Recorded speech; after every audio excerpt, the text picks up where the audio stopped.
I am ecstatic about eating these puppies. There's an out route. Oh, it's picked! Are you kidding me? It's a scrum in the middle of the field. And there's Gibson just pulling his way through that entire War Eagles defense. On his senior night, Chaplin escapes. What a start with a touchdown. Leaning tower of pretzels. Welcome into Piedmont Powwow with Mark Covert. I'm Evan Budrovich. High school football is off and running. We're now in the second half of the season. We want to take a quick moment and send our thoughts and prayers to anyone affected by Hurricane Helene all across the Southeast, and especially our friends in the Asheville, the Boone, the mountain areas of the state. Visit Red Cross online. There's many organizations that are both faith-related and geographically helpful that you can obviously donate parish goods and money and anything you can to help. And including at our game this Friday, there'll be a donation opportunity. But Mark, how about this football game? The lone top 10 matchup in the state. E Forsyth, that's won a state title in 18 and 19. And here comes Mt Tabor, who's won a title at the 3A level in 2021. And you could argue in the last 5 years, these are their best programs now matching up for basically the CPC title. If you want star power, come to our game on Friday night or watch us online on YouTube, Facebook, on TV if you want to do it that way. I mean, it is a star-studded matchup all the way from the players on the field to the coaches on the sideline. This is the premier matchup, not just within our area, Evan, but throughout the entire state. It is going to be a dazzling display of skill, strategy, talent, and some pretty good teams at that, put together by some really great coaching staffs.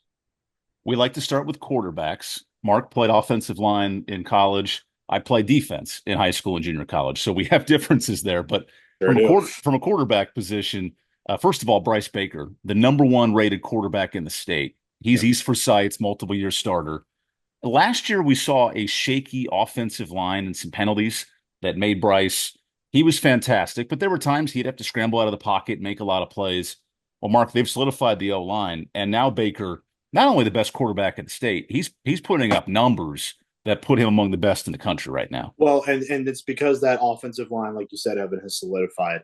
Not just that, but it's also been able to give the running game outside of Bryce Baker some room to work with. So all of a sudden, when you have that pressure taken off of you and you have a running game that's supporting you and doing its best to carry some of that load offensively, it opens up those passing lanes for you as a quarterback. It allows you to see the field better because you don't have all those defenders up around the line of scrimmage and bringing pressure constantly. Once you get past that stuff and you're able to sit back there and survey, that's where Bryce Baker is at now. He's able to take a look at the lay of the land and distribute the football amongst a really great core of receivers as well. But again, that offensive line has done an excellent job of paving the road on the ground and then giving Bryce Baker in this passing game protection as well when they do drop back to pass. And it's led to yet another efficient offense for East Forsyth. Baker is a senior this year. He leads the state in total touchdowns. He scored 19 times in 5 games, so you can do the math from there. And what's even crazier, so this is now 3 years as a high school starting quarterback, 54 touchdowns to only 4 picks, Mark. And you know, it doesn't matter what level you're at. When that's the ratio, 50-4, you're doing something right. Pretty darn good.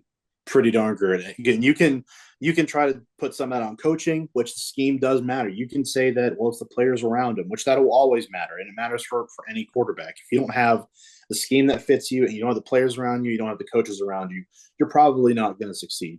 But at a certain point, you got to look at it at an individual level and realize, hey, this kid over here is pretty good.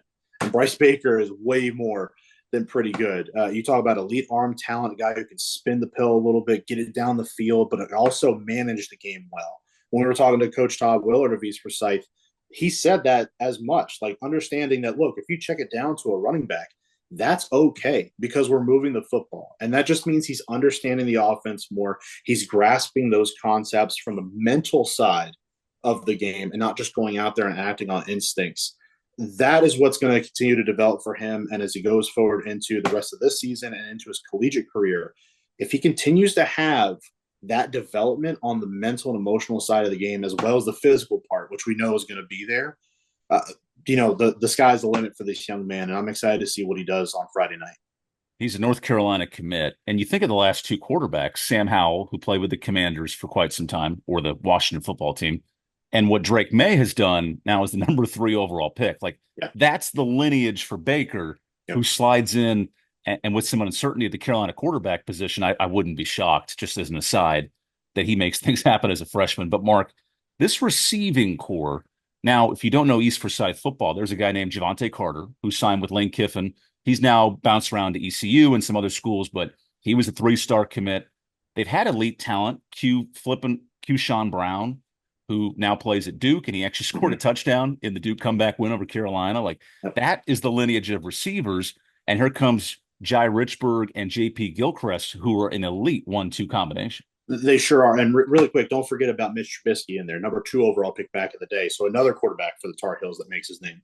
But again, Gilchrist being what he is, I mean, he had such a dimension to this offense, and having a 1-2 punch like that, where you have guys who complement each other very well. They do have different skill sets, where you've got guys that can stretch the field and go down the field, or guys who can take those quick shots underneath or over the middle. I mean, when you've got a receiving core that can run the route tree and give you those different concepts, as a quarterback, you can't ask for much more than that. They give you options. You just got to sit back there, have your line give you that protection, and find the open guy. And this is what we expect of East Forsyth and Todd Willard in this offense. I mean, they are as explosive as we may have ever seen, Evan. And that's scary, man, because you think about, like you said, not just the lineage of players on an individual level, but what East Forsyth is and the brand that they have built and the expectations they have. It just seems like every year, not only do they not bow down to those expectations, they plow right through them. And somehow it almost feels like each team year after year is better than the last on paper. But so far, 5-0 record, unblemished, and they have steamrolled through their competition through the first 5 games of their season. We talked to Todd Willard this week. He noted the depth of the offensive line, which you'll notice that in second halves, in the running game, and the splits are nearly even. 300 yards passing a game. And this team in the past wouldn't run for 200. Now with Jalen Murray and this JV running back, Cannon Rottweiler, who hadn't played varsity at all till the second week of the year this year, like, they have some stable running backs now to complement this great passing game. They do. And wearing down that defense in the second half has been a big attribute of what's led to this team's success. When you know you can throw the ball deep, and that's where the game of football has gone now, right? Like, it's more finesse. You have the spread offenses. You want the big chunk plays through the air. But when you're able to physically impose your will on an entire team, offensively and defensively, that's a different feeling. And East Forsyth can do that, which, like you noted, they haven't been able to do that nearly as much in years past. A lot of the running game came down to what a quarterback was doing. Remember Jalen Rayner when he was there, very special. Now the starter at Arkansas State. He was a special quarterback, and he had the physical physique to make that happen. A lot of guys don't have that. So you have to have a stable running game in the traditional sense. And that is what East Forsyth has now. They've got running backs who can tote the rock, go the distance, work in short yardage. They've got guys that can do it on every level now. And that has helped this offense now take off and reach a new level from what we've seen in the last couple of years. It's an offense that scores 55 points a game. So as you're gearing up for Friday, just know this is a top 5 team in the state. Yes, on the other side of the football, Mark, from an offensive standpoint, we'll talk Mount Tabor defense. Yeah. There are stars for Mount Tabor. And it starts with Jadon Blair, who's a top 10 recruit in the state. He's going to Notre Dame, following Marcus Freeman next year. And he's joined by Snook Peterkin. And I tell you what, there are elite athletes in the state. We bash and we speak so highly of certain running backs and certain receivers, but the all-around attributes of Snook Peterkin, I don't know if he'll be the player Jadon Blair is in college, but he is my most favorite player to watch in high school football. I think easily within the area, probably the best two-way player we see. Ladies and gentlemen, I introduce you to the Piedmont's Travis Hunter. That's Snook Peterkin, a guy who offensively can go after the football, a weapon in every sense of the word, receiving, running, passing. He's an adept passer. We saw him do it a couple times later in the last couple of years. And then defensively, he's a shutdown corner, great safety over the top. I mean, he's a guy that not only plays those two positions, Evan, he doesn't leave the field. I mean, this is a kid who wants to stay on the field at all times. And Tyshawn Brown, their head coach over there at Mount Tabor, told us that too. And we've seen it in the past.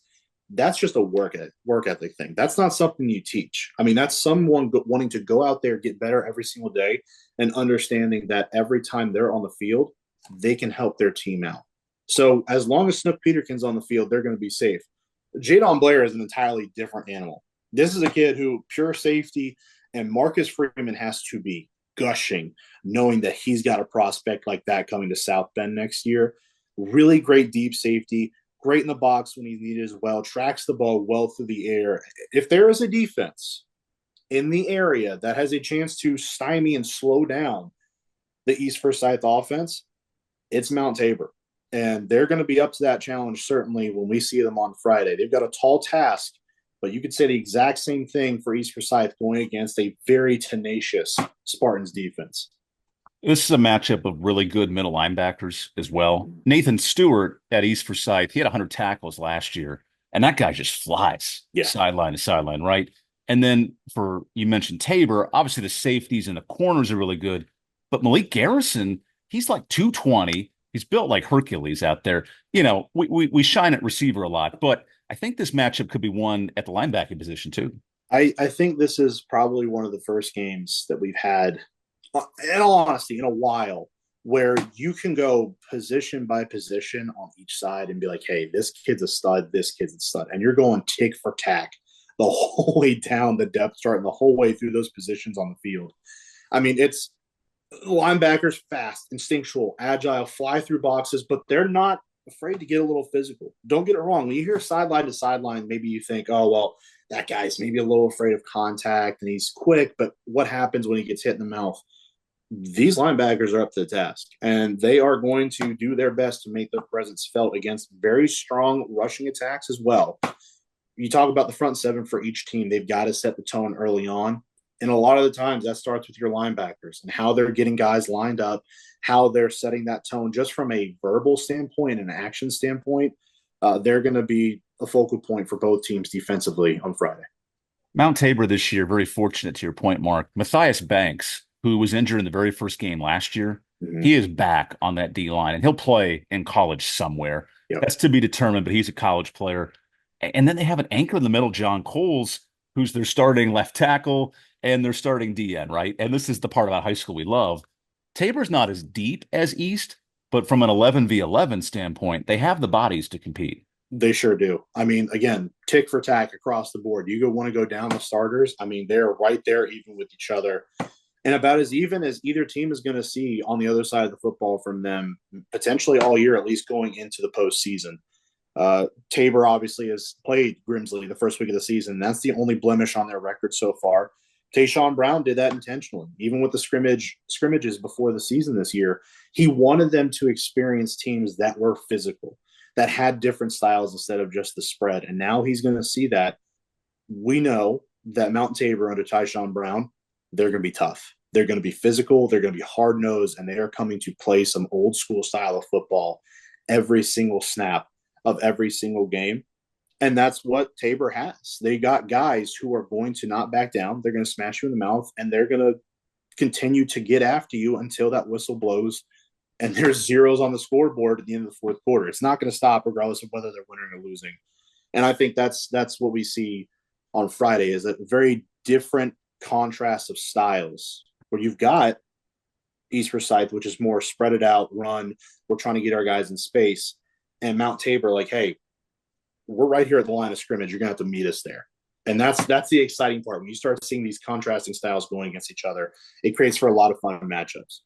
It's our lone top 10 matchup in the state, not just here in the Winston-Salem, Greensboro area, but the entire state. There is no better matchup than this Friday with Mount Tabor, who just climbed into the top 10 after beating a really good West Forsyth team. Yep. And then, remember, with the weather issues, they played Monday and pitched a shutout, 45-0, and we'll have to come back on Friday. So that's the one area where East has a little bit of an advantage. And it's kind of weird because East does have it where they played last Thursday.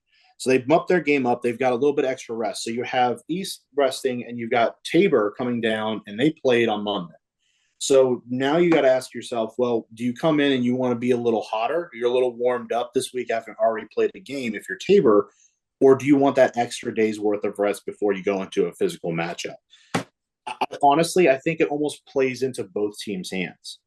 Tabor wants to stay hot. They want to stay locked in. They know they had to immediately after Monday's game. East has a little bit of time to relax, be like, hey, let's lick our wounds, let's get right. And we have that one extra day where we can rest and get ready for a physical football game that we know we're walking into on the road. It's so tough to go into games like this and think, man, like this team has an advantage here, this team has an advantage here. And there's not maybe a couple of spots for each side, but everywhere else, it's neck and neck. And we've got a tightly contested ball game. I'm not sure it could really go either way. Usually, Evan, we go into matchups and think, okay, offenses are really good. We're going to see a little bit of a show here tonight.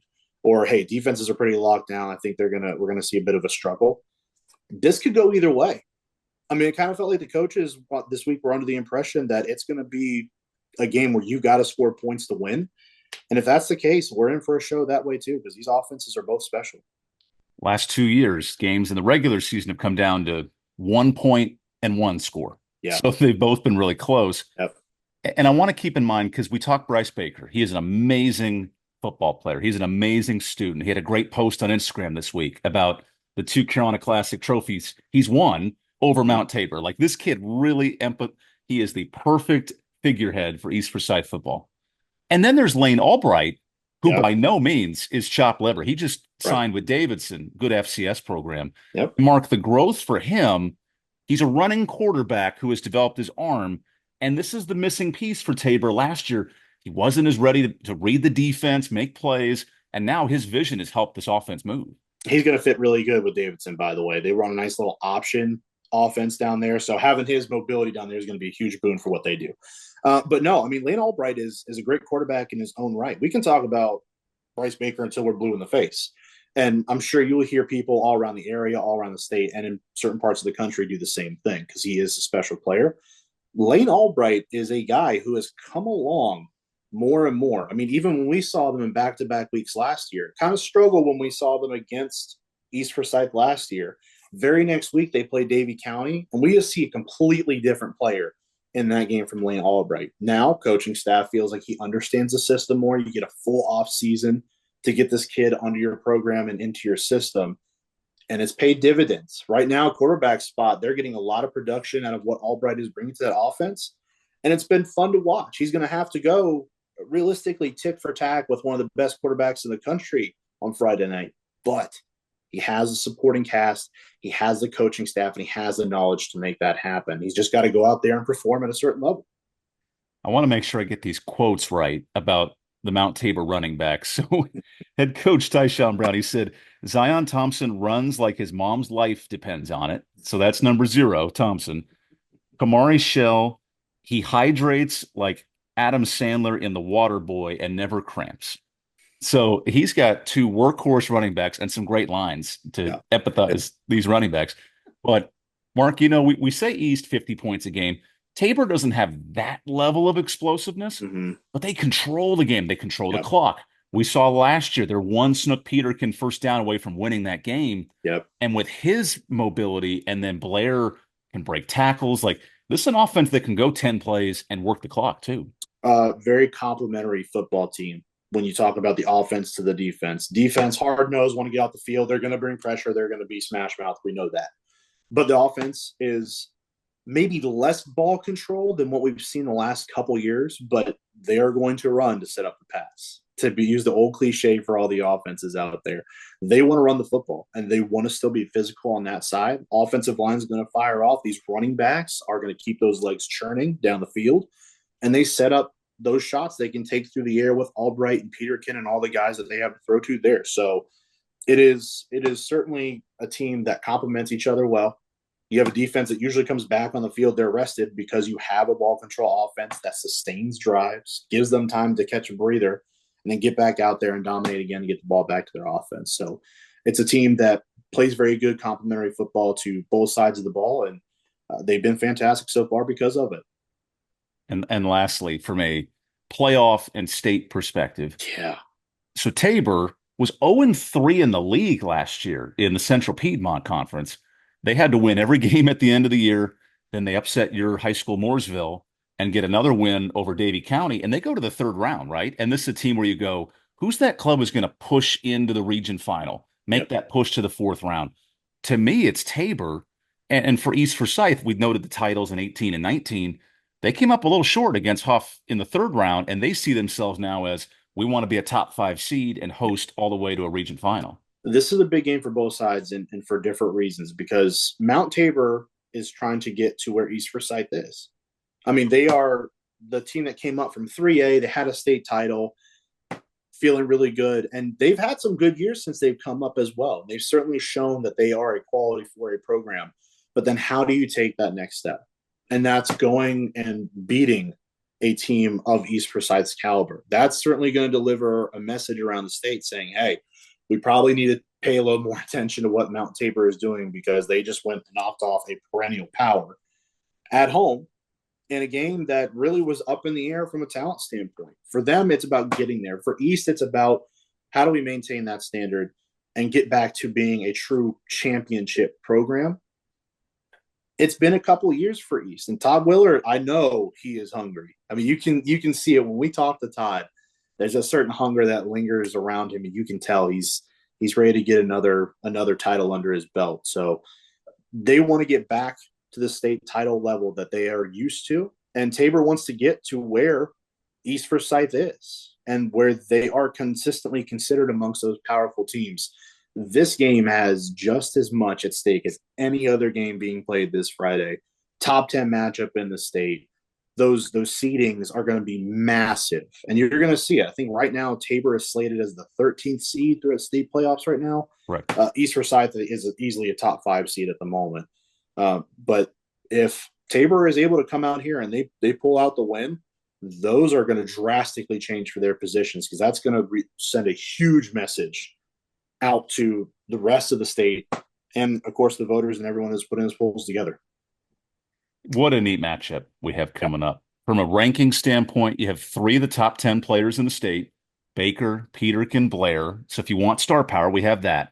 If you love an intense rivalry, like the last 4 years, all these games have been one score. Typically, it's been the battle for first or second in a league that sends 4 teams a year in the Central Piedmont. And then what I always love, too, there's this sense of chip on their shoulder, Mount Tabor, who has overperformed as a smaller 4A team. Sure. And East Forsyth, that has been the kings of 4A football for about 5 years on the western side of the state. Mm-hmm. Can they reclaim glory? Yeah. And this type of win puts them mano a mano with Grimsley and Weddington as who is the number 1 seed in the state, in my opinion. Right. Yeah. No, I absolutely agree. I mean, Grimsley and Weddington are just sitting there, and you're waiting to see if there's like a third team that emerges. And I think the winner of this game, in a lot of people's eyes, will become that third team. Who's going to be the main challenger for Grimsley? Who's going to become the main challenger for Weddington? And we may not know. We may not know that they have a real challenger, but this is the winner of this game then becomes that team where people sit back and say, if there is someone that takes down Grimsley or if there is someone that takes down Weddington, it is either Mount Tabor or East Forsyth because of what they did on Friday night. So this is a massive, massive matchup.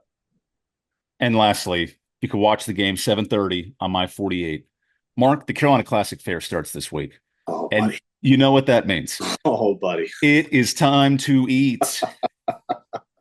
Obviously, go to the fair. It's right at the fairgrounds in Winston-Salem by Wake Forest campus. You know where to find it. But, Mark, we're getting treated to some food this week. Not just buckets. There's going to be pizzas, pies, some surprises I don't even know about. And you know, there's a lot of fun stuff we do during the year. But eating food at halftime is probably number 2. If you missed it last year, we had about 2 weeks where we started doing this with the fair going on. And, you know, it got a little weird in some spots. Evan shoved cotton candy in my mouth on live television. So who knows? Who knows what's going to happen this year? Again, he said there might be buckets involved. We don't know. Fair food's always wild, but certainly come and join us. I mean, we're gonna have a great time. And I know you and we're both foodies. We're all about it. I think we're ready to see what the Carolina Classic Fair has lined up for us the next 2 weeks. Carolina Classic Fair, best time of the year, my friend. Hey, we'll sir. See you guys Friday, and then next week more food. But this week we got a treat of a football game too. We'll talk to y'all soon. I am ecstatic about eating these puppies. There's an out route. Oh, it's picked! Are you kidding me? It's a scrum in the middle of the field. And there's Gibson just pulling his way through that entire War Eagles defense. On his senior night, Chaplin escapes. What a start with a touchdown. Leaning tower of pretzels. Oh,